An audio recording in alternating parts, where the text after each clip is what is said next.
The H2R really, I'd actually seen it at the NEC show on a dyno run and watched YouTube videos of the thing, and it, in a way, probably frightened me a little bit because it was so fierce, and you know, these horsepower figures that it has, it's quite intimidating. You know, the thing looks intimidating.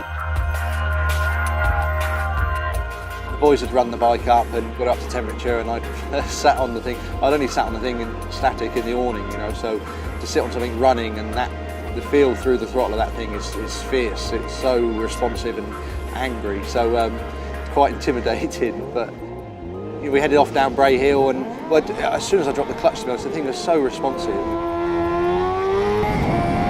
I'd probably give it more revs than I needed to, and it just took off. And I was expecting to be shocked, but it shocked me more than I expected. The first few gears are absolutely insane, just really crazy. So I got up to like 4th gear, I think, down Bray Hill, and through the bottom. She ground out through the dip, and you know, and then up over Aggo's Leap and wheeling. It was surreal, like really. The power of the thing throughout all the gears is just phenomenal.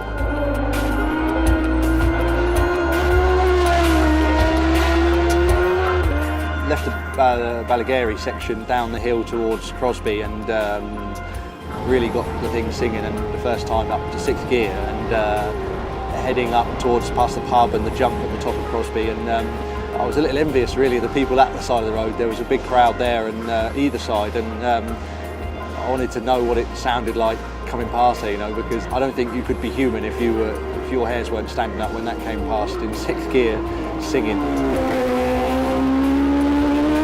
I'd kind of gotten a feel from the bike by now, and pushed on a bit, exiting Glen Helen up the hill, got the drive good onto the Concrete Body Straight, and it's a long, dead straight bit of road with a very fast right kink at the end, and it's almost like a runway. And in racing, I always look forward to that's the first kind of rest point where you get a break and time to sort of breathe.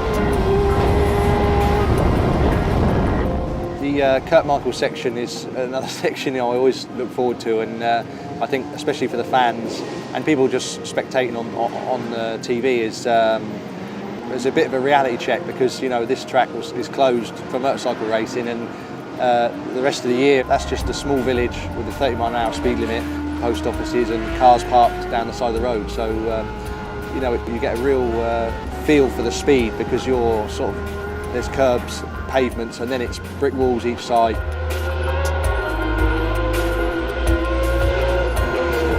Okay, so the Solby Straight section is the peak. That's your top speed normally, you know, on the race bike. That's the fastest part of the track for us. I got Quarry Bends pretty good, you know, not as quick as I do on my race bike, but good enough, and got her into 6th and just sat back with the throttle on, and I knew we were shifting, you know, because it's a funny sensation at that speed, is just sort of tunnel vision.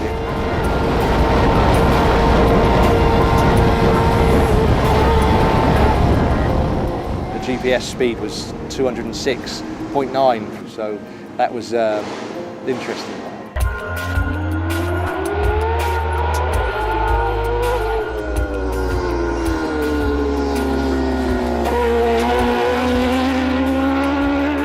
Climbing up the mountain was surreal. You kind of go into a bit of dreamland almost on the mountain, because the spectators are quite scarce. And you can see a long way ahead, so it's kind of like you can relax a little bit.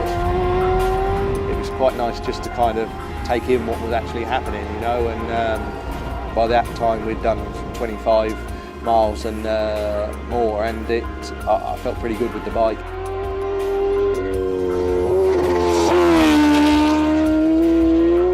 You know, I sort of got the slow bit out of the way, and out of Governor's up onto the Glen Crutchery Road for the finish line, and I got it actually into 4th gear, and I thought I was safe. I'm sort of past the wheelie zone now. It's going to be, I could give maximum throttle, and it actually still just wheelied, and you know, it's just insane. The whole thing was, it still hasn't really sunk in, I don't think. It was a special day, for sure, for me and for Kawasaki and everyone witnessing in that. It was quite an event.